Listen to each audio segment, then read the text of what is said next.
Hi ಎಲ್ಲರಿಗೂ ನಮಸ್ಕಾರ. ಎಲ್ಲರೂ ಹೇಗಿದ್ದೀರಾ? ಚೆನ್ನಾಗಿದ್ದೀರಾ ಅಂದ್ಕೊಂಡಿದ್ದೀನಿ. ಬನ್ನಿ ಇವತ್ತು ನನ್ನ ಜೊತೆ ನಿನ್ನ ಕತೆ ಸೀರಿಯಲ್ ನೋಡ್ಕೊಂಡು ಬರೋಣ.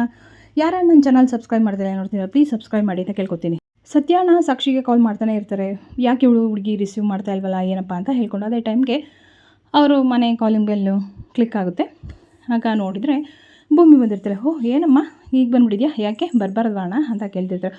ಅಯ್ಯೋ ಬಾರಮ್ಮ, ಸುಮ್ಮನೆ ಹಂಗಂದೆ ಅಂತ ಹೇಳ್ತಾರೆ. ಅಯ್ಯೋ ತಾಯಿ ಒಬ್ಬಳೇ ಬರೋಕ್ಕೆ ಹೋದಾ ನೀನು ಅಂತ ಹೇಳ್ತಾರೆ. ಹ್ಞೂ ಅಣ್ಣ ನಾನು ಒಬ್ಬಳೇ ಬಂದೆ ಅಂತ ಹೇಳ್ತಾರೆ. ನಮ್ಮ ಅಣ್ಣಂಗೆ ತಲೆನೋವು ಅಂತ ಅಂದಮೇಲೆ ನನಗೆ ಸುಮ್ಮನೆ ಇರೋಕ್ಕಾಗಲೇ ಇಲ್ಲ, ಹಾಗಾಗಿ ನಾನು ಟೀ ಮಾಡಿಕೊಂಡು ತೊಗೊಬಂದಿದ್ದೀನಿ, ತಡಿ ಹಾಕ್ಕೊಂಡು ಬರ್ತೀನಿ ಅಂತ ಹೇಳ್ಬಿಟ್ಟು ಹಾಕ್ಕೊಂಡು ಬರೋಕ್ಕೆ ಅಂತ ಹೋಗ್ತಾಳೆ.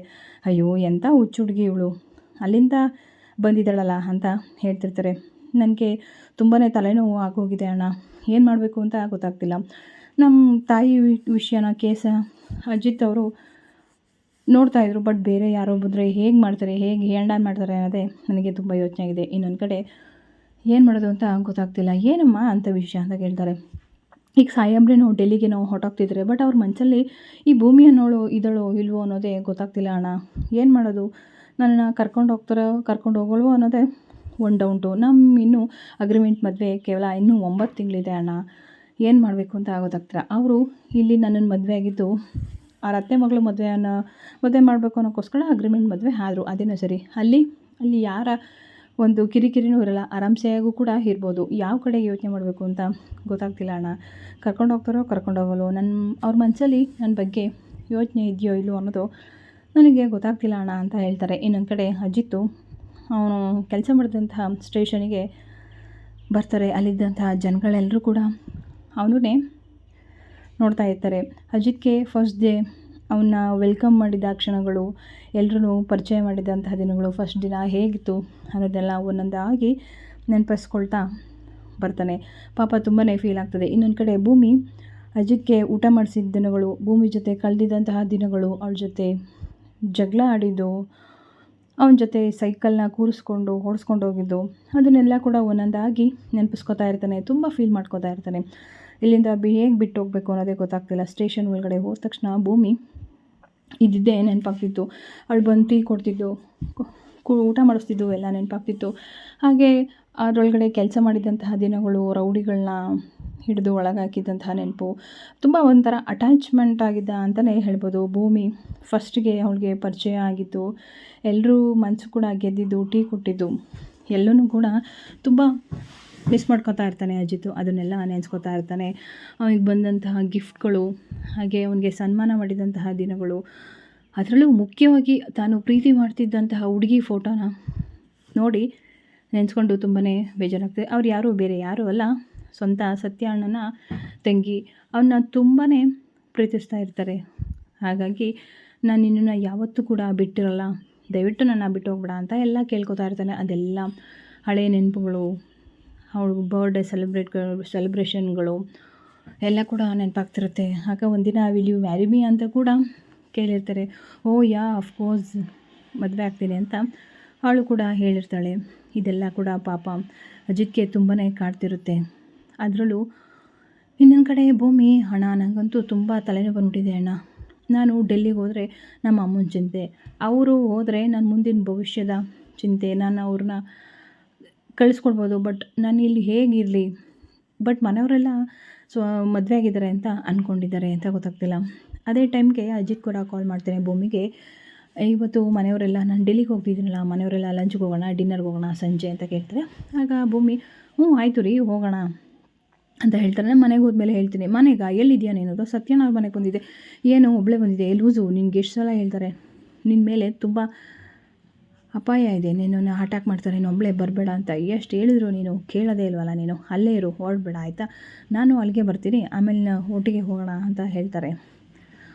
ಸರಿ ಆಯಿತು ಬಿಡಿ ಅಂತ ಹೇಳ್ತಾರೆ. ಏನೋ ಬೈತಾ ಇದ್ದಾನಾ ಅಂತ ಕೇಳ್ತಾ ಸತ್ಯಣ್ಣ. ಸತ್ಯಣ್ಣ, ಅವ್ರು ನಿನ್ನ ಮೇಲಿರುವಂಥ ಕಾಳಜಿಗೆ ಆ ಥರ ಬೈದಿದ್ದಾನೆ ಅಷ್ಟೇ, ನೀನೇನು ಬೇಜಾರು ಮಾಡ್ಕೋಬೇಡಮ್ಮ ಆಯಿತಾ, ಏನೂ ಬೇಜಾರು ಮಾಡ್ಕೋಬೇಡ, ಎಲ್ಲ ಒಳ್ಳೆಯದಾಗುತ್ತೆ. ಅಣ್ಣ ನೀವೇನು ಅಂತೀರಾ, ಏನು ಹೇಳಲೇ ಇಲ್ಲ, ಏನು ಹೇಳಬೇಕು ಅಂತ ಗೊತ್ತಾಗ್ತಿಲ್ಲಪ್ಪ, ತುಂಬ ಬ್ಲ್ಯಾಂಕಾಗಿ ಹೋಗಿದ್ದೀನಿ, ಯಾವುದ್ರ ಬಗ್ಗೆ ಏನು ಮಾತಾಡಬೇಕು, ಯೋಚನೆ ಮಾಡಬೇಕು ಅನ್ನೋದೇ ನನಗೆ ಗೊತ್ತಾಗ್ತಿಲ್ಲ ಅಂತ ಹೇಳ್ತಾರೆ. ಇನ್ನೊಂದು ಕಡೆ ಅಜಿತ್ತು ಅವನ ಸ್ಟೇಷನಿಂದ ಹೊರಗಡೆ ಬರ್ತಾ ಇರ್ತಾನೆ, ಅವ್ನ ಥಿಂಗ್ಸ್ ಎಲ್ಲ ತೊಗೊಂಡು. ಇನ್ನೊಂದು ಕಡೆ ಮನಸ್ವಿನಿ ಆ ಕಡೆ ಈ ಕಡೆ ಓಡಾಡ್ತಿರ್ತಾರೆ. ಈ ಶ್ರವಣ್ ಫೋನೇ ರಿಸೀವ್ ಮಾಡ್ತಿಲ್ಲ. ಅಯ್ಯೋ ಒಂದು ದಿನಕ್ಕೆ ಒಂದು ಸಲ ಮಾತಾಡಲಿಲ್ಲ ಅಂದರೆ ನಿನ್ನ ಜೊತೆ ಇರೋಕ್ಕೆ ಆಗಲ್ಲಮ್ಮ ಅಂತಾನೆ. ಈಗ ಫೋನ್ ಮಾಡಿದ್ರು ರಿಸೀವ್ ಮಾಡ್ತಾನೆ ಇಲ್ವಲ್ಲ, ಹೇಗಾದರೂ ಮಾಡಿ ಖರ್ಚಿಗೆ ಅವನ ಹತ್ರ ದುಡ್ಡು ಇಸ್ಕೋಬೇಕು, ದುಡ್ಡು ಖಾಲಿಯಾಗಿದೆ ಅಂತ ಅನ್ಕೋತಿರ್ತಾನೆ. ಇನ್ನೊಂದು ಕಡೆ ಶ್ರವಣ್ ಹೊರಗಡೆ ಹೋಗಿದ್ದಾಗ ಅಲ್ಲಿಂದ ಬರ್ತಿರ್ಬೇಕಾರೆ ನೆನಪಿಸ್ಕೋತಾ ಇರ್ತಾರೆ ಅಜ್ಜಿನ ಜೊತೆ ಇದ್ದಂತಹ ದಿನಗಳು, ಅವನ ಬಿಹೇವಿಯರು, ಅವನು ಇದ್ದಿದ್ದ ಕ್ಯೂಟ್ನೆಸ್ಸು, ಅವನ ಸ್ಮೈಲು. ಹಾಗೆ ಆ ಹುಡುಗಿ ಭೂಮಿಕಾ ಕೂಡ ತುಂಬ ನೆನಪಾಗ್ತಿದೆ ಅಂತ ಅನ್ಕೋತಿರ್ತಾನೆ. ಭೂಮಿಕನ ಜೊತೆ ಇದ್ದಿದ್ದಂತಹ ನೆನಪುಗಳು, ಅಜ್ಜಿ ಜೊತೆ ಕಳೆದಂತಹ ಕುಸ್ತಿಗಳು ಎಲ್ಲ ಕೂಡ ತುಂಬ ನೆನಪರ್ಕೊಂಡ್ಕೊತಾನೆ. ಯಾವುದೋ ಹುಡುಗಿ ನನ್ನ ಅಪ್ಪ ಅಂತ ಅಂದ್ಕೊಂಡಿರ್ತಾರೆ. ಅಪ್ಪಂದರ ದಿನಾಚರಣೆ ದಿನ ಭೂಮಿ ಶ್ರವಣ್ಗೆ ಅಪ್ಪ ಅಂತ ಬರೆದ್ಬಿಟ್ಟು ಕೊಟ್ಟಿರ್ತಾಳೆ. ಇದು ನಾನು ನಿಮಗೆ ಕೊಡ್ತಾ ಇರೋ ಗಿಫ್ಟು, ಇದರಿಂದ ಏನು ಬೇಜಾರು ಮಾಡ್ಕೋಬೇಡಿ, ನಾನು ನಿಮ್ಮನ್ನು ಅಪ್ಪ ಅಂತಲೇ ಕರೆಯೋದು. ನನ್ನ ಫೋನಲ್ಲಿ ಕೂಡ ನಿಮ್ಮ ಹೆಸ್ರನ್ನ ನಾನು ಅಪ್ಪ ಅಂತ ಸೇವ್ ಮಾಡ್ಕೋಬೋದಾ ಅಂತ ಎಲ್ಲ ಕೇಳ್ತಿರ್ತಾರೆ. ಅದನ್ನೆಲ್ಲ ಕೂಡ ನೆನಪಿಸ್ಕೊಳ್ತಾ ಇರ್ತಾನೆ ಶ್ರವಣು. ಹಬ್ಬ ಈ ಹುಡುಗಿ ಯಾರು ಏನು ಅಂತ ಗೊತ್ತಿಲ್ಲ, ಆದರೂ ಮನಸ್ಸಿಗೆ ಎಷ್ಟು ಹತ್ತಿರವಾಗಿದ್ದಾಳೆ ಅಂತ ಹೇಳ್ಬಿಟ್ಟು ಆ ಖರ್ಚಿಫ್ ನೋಡ್ತಿರ್ಬೇಕಾರೆ ಆ ಖರ್ಚಿಫ್ ಗಾಳಿಯಲ್ಲಿ ಆರೋಗುತ್ತೆ.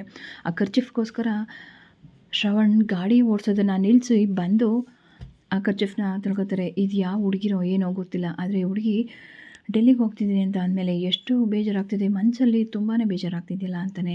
ಮನಸ್ವಿನಿ ಕೂಡ ಕಾಲ್ ಮಾಡ್ತಾರೆ, ಬಟ್ ರಿಸೀವ್ ಮಾಡಲ್ಲ, ನಾನು ಫೋನೇ ರಿಸೀವ್ ಮಾಡ್ತಲ್ಲ ಅಂತ ಹೇಳ್ತಾನೆ. ಆಗ ಶ್ರವಣು ಅದು ನೋಡ್ತಾ ಅವಳ ಫೋನ್ ಕಾಲ್ ಕೂಡ ರಿಸೀವ್ ಮಾಡಲ್ಲ, ಕಟ್ ಮಾಡ್ತಾನೆ. ನೋಡೋಣ ಹೋಗೋದು ಬೇಡ ಅಂತ ಹೇಳೋಣ ಅಂತ ಹೇಳ್ಬಿಟ್ಟು ಅಲ್ಲಿಂದ ಶ್ರವಣ್ ಮುಂದೆ ಬರ್ತಾನೆ. ನಂತರ ಸತ್ಯ ಭೂಮಿನ ಒಬ್ಬಳೇ ಕಳಿಸೋದು ಬೇಡ ಅಂತ ಹೇಳ್ಬಿಟ್ಟು ಅವನ ಜೊತೆಗೇ ಬರ್ತಾ ಇರ್ತಾನೆ. ಆಗ ಮಧ್ಯಕ್ಕೆ ಅಜಿತ್ ಕೂಡ ಬರ್ತಾರೆ. ಓ ಅಜಿತ್ತು ಬಾರಪ್ಪ ಬಂದ್ಯಾ ಅಂತ ಹೇಳ್ತಾರೆ. ಹಾಂ ಹೌದು ಅಂತ ಹೇಳ್ತಾರೆ. ನಿಂಗೆ ಏನು ಹೇಳಿದ್ದು ಗೊತ್ತಾಗಲ್ಲ, ಏನು ಅಂದ್ಕೊಂಡ್ಬಿಟ್ಟಿದ್ಯಾ ನೀನು, ಈ ನಿನ್ನ ಡಕೋಟಾ ಗಾಡೀಲಿ ಎಲ್ಲಿ ಬೇಕಲ್ಲಿ ಸುತ್ತದೆ ಕೆಲಸನ, ನಿನ್ನ ಮೇಲೆ ತುಂಬ ಹಠಾಗಳಿದ್ದಾವೆ, ಬೇಡ ಒಬ್ಬಳೇ ಹೋಗೋದು ಅಂತ, ಸೇಫಲ್ಲ ಅಂತ ಹೇಳಿದ್ರು ಹೋಗ್ತಾ ಇದೆಯಾ ಅಂತ ಹೇಳ್ತಾರೆ. ಆಗ ಭೂಮಿ ಇದೇ ಒಳ್ಳೆ ಟೈಮು, ಕರ್ಕೊಂಡು ಹೋಗ್ತಾರೋ ಇಲ್ವೋ ಅಂತ ಕೇಳೋಕ್ಕೆ ಅಂತ ಹೇಳ್ತಾರೆ. ಹೌದು ಈಗೇನೋ ನೀವು ನನ್ನ ಸೇವ್ ಮಾಡ್ತಿದ್ದೀರಾ, ನೀವು ನನ್ನ ಹೋದ್ಮೇಲೆ ಡೆಲ್ಲಿಗೆ ಹೋದ್ಮೇಲೆ ಯಾರು ನನ್ನ ಸೇವ್ ಮಾಡ್ತಾರೆ ಹೇಳಿ ಅಂತ ಕೇಳ್ತಾರೆ. ಆಗ ಸತ್ಯಣ್ಣ ಇದೆಲ್ಲ ಈಗ ಯಾಕೆ ಬೇಕು, ಸರಿ ನೀವು ಹೊರಡಿ, ಇದೆಲ್ಲ ಬಿಡಪ್ಪ, ಕೋಳಿ ಜಗಳಗಳು ರೋಡಲ್ಲಿ ಏನಕ್ಕೆ ಅಂತ ಹೇಳಿಬಿಟ್ಟು ನಡಿ ಅಲ್ಲಿಂದ ಹೋಗೋಣ ಅಂತ ಹೋಗ್ತಾರೆ. ಇನ್ನೊಂದು ಕಡೆ ಸತ್ಯ ಕಾಲ್ ಮಾಡ್ತಾನೆ ಇರ್ತೀನಿ, ಏನಪ್ಪ ಈ ಹುಡುಗಿ ಫೋನ್ ರಿಸೀವ್ ಮಾಡ್ತಾನೆ ಇಲ್ಲ, ಏನು ಮಾಡೋದು ಏನೋ ಗೊತ್ತಾಗ್ತಿಲ್ಲ, ತಲೆ ಒಳಗೆ ಹುಳ ಬಿಟ್ಕೊಂಡಂಗೆ ಆಗ್ತಿದೆ, ಯಾವ ಕೇಸ್ಗಳನ್ನು ನಮಗೆ ಗಮನ ಕೊಡೋಕ್ಕೆ ಆಗ್ತಿಲ್ವಲ್ಲ ಅಂತ ಅನ್ಕೋತಾನೆ. ಇನ್ನೊಂದು ಕಡೆ ರಾಮ್, ಸಂಗೀತ ಮತ್ತು ಅಜ್ಜಿ 3 ಜನ ಕೂಡ ಕೂತಿರ್ತಾರೆ. ಆಗ ಮಾತಾಡ್ತಾ ಇರ್ತಾರೆ, ಏನು ಸಂಗೀತ ಯಾರೂ ಕಾಣ್ತಾ ಇಲ್ಲ, ಜನಗಳು ಯಾರೂ ಇಲ್ಲಿ ಕಾಲೋನಿ ಜನಗಳು ಅಂತ ಕೇಳ್ತಾ ಇರ್ತಾರೆ. ಹೌದು ರೀ, ನಮ್ಮ ಅಜ್ಜಿ ತಾನೇ ಇಲ್ಲೇ ಎಲ್ಲೋ ಇರಿಸಿದ್ದಾನೆ, ಎಲ್ಲೂ ಇಲ್ಲ, ಇಲ್ಲೇ ಮನೆ ಮುಂದೆ ಟೆಂಟ್ ಹಾಕ್ಕೊಂಡು ಕೂತಿದ್ದಾರೆ, ಎಲ್ಲ ಇದ್ದಾರೆ, ಇನ್ನೆಲ್ಲಿ ಹೋಗ್ತಾರೆ ಬಡವರು ಅಂತ ಅಂದಮೇಲೆ ಅಜಿತ್ ಅವನಿಗೆ ಆಶ್ರಯ ಕೊಟ್ಟಿದ್ದಾರೆ. ನೀವು ಸ್ವಲ್ಪ ಮಾನವೀಯತೆಯಿಂದ ಮಾತಾಡೋದನ್ನು ಕಲಿ ಅಪೇಕ್ಷೆ, ನೀನು ಬರೀ ನಿಂದನ್ನು ಮಾತ್ರ ನೀನು ನೋಡ್ಕೋಬೇಡ, ನೀನು ಆದರೆ ಇರೋ, ಇಲ್ಲ ಅಂತಂದರೆ ನೀನು ಗಂಡನ ಮನೆ ಇದೆಯಲ್ಲ ನೀನು ಅಲ್ಲಿಗೆ ಹೋಗ್ತಾ ಇರೋ ಅಂತ ಹೇಳ್ತಾರೆ. ಅಪ್ಪ ನೋಡಿ ಅಪ್ಪ ಹೇಗೆ ಮಾತಾಡ್ತಾರೆ, ಅಮ್ಮ ಯಾವಾಗಲೂ ಗಂಡನ ಮನೆಗೆ ಹೋಗು ಅಂತಿರ್ತಾರೆ, ನಾನು ಅಷ್ಟೊಂದು ಭಾರವಾಗಿದ್ದೀನ ನಿಮ್ಗೆಲ್ರಿಗೂ ಅಂತ ಹೇಳ್ತಾರೆ. ರೀ ನೀವು ಸ್ವಲ್ಪ ನಿಲ್ಲಿಸ್ತೀರಾ, ಈಗ ಅವಳ ಮಾತು ನಿಲ್ಲಿಸಿ ನನ್ನ ಮಾತನ್ನ ಕೇಳಿ, ನಾನು ಮನೆ ಒಳಗಡೆ ಹೊರಗಡೆ ಎಲ್ಲ ಜವಾಬ್ದಾರಿನೂ ಕೂಡ ನೋಡಬೇಕು, ನನಗೆ ನನಗೆ ಜವಾಬ್ದಾರಿಗಳಿದೆ. ಈಗ ನೀವು ನನ್ನ ಮಾತನ್ನ ಕೇಳಿ, ಅಜಿತ್ ಹೋಗೋವರೆಗೂ ಅವರು ಇಲ್ಲೇ ಇರಲಿ, ನನ್ನ ಮಗ ಹೋಗ್ಬೇಕಾರೆ ಬೇಜಾರು ಮಾಡ್ಕೊಳ್ಳೋದು ನನಗೆ ಇಷ್ಟ ಇಲ್ಲ ಆಯಿತಾ ಅಂತ ಹೇಳ್ತಾರೆ. ಅದಕ್ಕೆ ಅವರಮ್ಮ ಏನು ಹೇಳ್ತಿದ್ಯಾ, ಅಷ್ಟು ದಿನ ಇಲ್ಲೇ ಇಟ್ಕೊಳ್ಳೋಕ್ಕಾಗುತ್ತಾ, ಹಾಂ ಪಾಪ ಅವರು ನಮಗೆಲ್ಲರಿಗೂ ತೊಂದರೆ ಆಗುತ್ತೆ ಅಂತ ಹೇಳ್ಬಿಟ್ಟು ಮನೆಯಿಂದ ಹೊರಗಡೆ ಹೋಗಿ ಟೆಂಟ್ನ ಹಾಕ್ಕೊಂಡಿದ್ದಾರೆ. ನೀವು ಅದರಲ್ಲೂ ಬೇಡ ಅಂತ ಅಂದರೆ ಪಾಪ ಅವ್ರು ಬಡವರು ಎಲ್ಲಿ ಹೋಗ್ಬೇಕು ಹೇಳಿ, ಅಜಿತ್ ಇರೋವರೆಗೂ ಇರಲಿ, ಅಜಿತ್ ಹೋದ್ಮೇಲೆ ಅವ್ರ ದಾರಿನ ಅವ್ರು ನೋಡ್ಕೋತಾರೆ, ನಾವು ಸ್ವಲ್ಪ ದುಡ್ಡಿನ ಸಹಾಯ ಮಾಡಿದರೆ ಆಯಿತು, ಆಗ ಜೀವನನ ಕಟ್ಕೋತಾರೆ ಅಂತ ಹೇಳ್ತಾರೆ. ಆಗ ಅವರಮ್ಮ ಅಜಿತ್ ಬೆಳಗ್ಗೆನೇ ಅವರು ಅಲ್ಲಿಂದ ಹೋಗಬೇಕು, ಇಲ್ಲ ಅಂತ ಅಂದರೆ ನಾನಂತೂ ಸುಮ್ಮನೆ ಇರಲ್ಲ ಅಂತ ಅಜ್ಜಿ ವಾರ್ನಿಂಗ್ ಕೊಡ್ತಾ ಇರ್ತಾರೆ. ಸರಿ ಆಯಿತು ಬಿಡಿ, ಹೇಳ್ತೀನಿ ನಾನು ಅವ್ರಿಗೆ ಅಂತ ಸಂಗೀತ ಹೇಳ್ತಾರೆ. ಆದರೆ ನನ್ನ ಮಗ ಮಾತ್ರ ಬೇಜಾರು ಮಾಡ್ಕೊಳ್ಳೋಕ್ಕೂಡ್ದು, ಅವ್ನು ಬೇಜಾರು ಮಾಡ್ಕೊಂಡು ಹೋಗೋದು ನನಗಂತೂ ಇಷ್ಟ ಇಲ್ಲ ಅಂತ ಹೇಳ್ತಾರೆ. ಇನ್ನೊಂದು ಕಡೆ ಸಾಕ್ಷಿ ಹಾಗೆ ಕಾರಲ್ಲಿ ಕೂತಿರ್ತಾರೆ, ಸತ್ಯ ಕೂಡ ಬರ್ತಾರೆ. ಏನಪ್ಪ ಈ ಹುಡುಗಿ ಫೋನ್ ರಿಸೀವ್ ಮಾಡ್ತಿಲ್ಲ, ಏನು ಮಾಡೋದು, ಅಯ್ಯೋ ಪಾಪ ಬಾಲ ಬ್ರಹ್ಮಚಾರಿ, ಎಷ್ಟು ಹಿಂಸೆ ಮಾಡ್ತಿದ್ಯೋ ನೀನು, ಬಾಲ ಬ್ರಹ್ಮಚಾರಿ ಇಲ್ಲ, ಬಾಲ ಇಲ್ದರ ನಾಯಿ ಆಗಿದೆಯಾ ನೀನು, ಬ್ರಹ್ಮಚಾರಿನ, ನಿನ್ನ ಅವಸ್ಥೆ ನೋಡೋಕ್ಕಾಗ್ತಿಲ್ಲ, ಪಡು ಇನ್ನೂ ಅಂತ ಹೇಳ್ತಾರೆ. ಇದು ಇವತ್ತಿನ ಸ್ಟೋರಿ. ನಿಮ್ಮೆಲ್ರಿಗೂ ಕೂಡ ಇಷ್ಟ ಆಗಿದ್ದರೆ ಪ್ಲೀಸ್ ಸಬ್ಸ್ಕ್ರೈಬ್ ಮಾಡಿ, ಹಾಗೆ ನನ್ನ ಚಾನಲ್ನ ಸಪೋರ್ಟ್ ಮಾಡಿ. ಟಿವಿಗೂ ಮುಂಚೆ ನನ್ನ ಚಾನಲಲ್ಲಿ ವೀಕ್ಷಣೆ ಮಾಡಿ. Thank you.